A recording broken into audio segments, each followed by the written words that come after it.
dear dancers, this is Joana Saahirah and I'm reporting one more time from Paradise for one more message of the womb.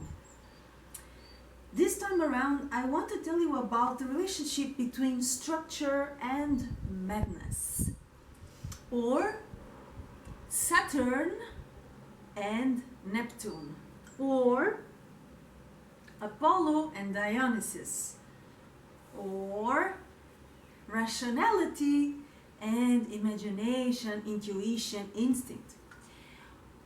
When dancers start to get deep into the Egyptian dance art, they will find a common difficulty. Everybody goes through this.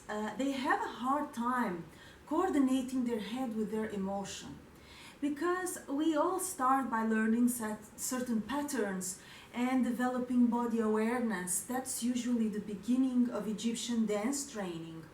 You do your isolations, you start to coordinate those isolated parts, you start to develop body awareness, internal and external space awareness, musicality, rhythm, all sorts of things that have to do with the structure of the dance. Yes, the parts that can be understood, the parts that can be digested through the mind. But there is a space for Egyptian dance, and if you studied it enough, you've been requested to do that is concerning to emotion and intuition and instinct. And I think that's where troubles begin for most people. The problem is not really on understanding how a movement is done or repeating it and practicing it. I think everybody can do that quite easily. Some people take more time than others, it depends on many factors, but it's doable, because the technique of Oriental dance, Egyptian Oriental dance, is organic, is natural to the body, is not against nature as in other dance styles like classical ballet, for instance. So the movements per se are not the difficulty, they are not the challenge. They may take longer or shorter for different people, but they are not an obstacle. What can be an obstacle is the coordination between the structure and the madness, the form and the emotion.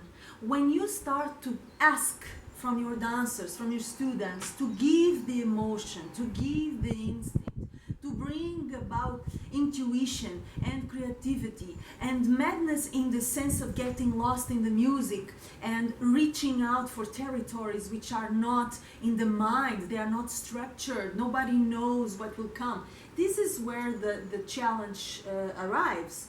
But it's also a bridge that we all have to keep building. Between structure and madness, there is a communication form, there is a possibility. Of course, like everything else, it's a matter of practice, not only of awareness, because you have to know these are two different sides of the river, let's say, that have to meet. But it's also a question of practice. You do your movements, you draw your patterns, you try to stick to your technique and the things that your mind can understand, but you also gotta let go. Yes, it's like the difference between choreography and improvisation. Somehow, we can make this parallelism. In one side, the choreography, there is the memory working. The thought process is very strong. You have to understand the movements and reproduce them and memorize them. In improvisation, the process is not like this. It's instinctive. You're not supposed to memorize anything or understand anything. You're supposed to bring stuff from inside, stuff that not even you know what will be. So these are not antagonic processes, but they are collaborating processes for every dancer. And although many of us are more comfortable in one side or the other, we gotta train both. So I'd say bring your Apollo, your Dionysus together. Bring your mind and your heart together. Bring your ability to structure, to think, and to control yourself with a certain madness, the ability to get lost in the music and find things that are inside, things that may look crazy and weird and totally out of whack sometimes, but they are precious. They don't replace the structure, but they enrich the structure. A dancer who is only able to repeat the structure she has been taught or he has been taught is a very limited dancer. In the same way, a dancer who only trusts her instinct and her intuition and dismisses the structure, the knowledge, the patterns, the form, is also a weak dancer. So we have to bring these two sides together. Yes? Being in the mind and being out of your mind. Being in the body and being in your heart. Yeah? Connecting the earth and the sky. Connecting the thought process with the instinctive process. Connecting the things you know, the structure, the movements, the technique, the data, with the things you don't know.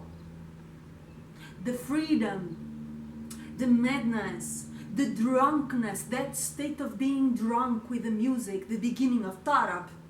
In reality, this is the beginning of Tarab. It's the ability to lose my mind, to forget about myself, to travel through the music. Yeah? So let's try bringing these two worlds together because they can dance together. I'm assuring you that. It's not easy, but it is possible. It's a work in progress. You know, you never have it nailed 100%. But I think it's a beautiful, beautiful work to be done. And I know you can do it. Go for it, baby.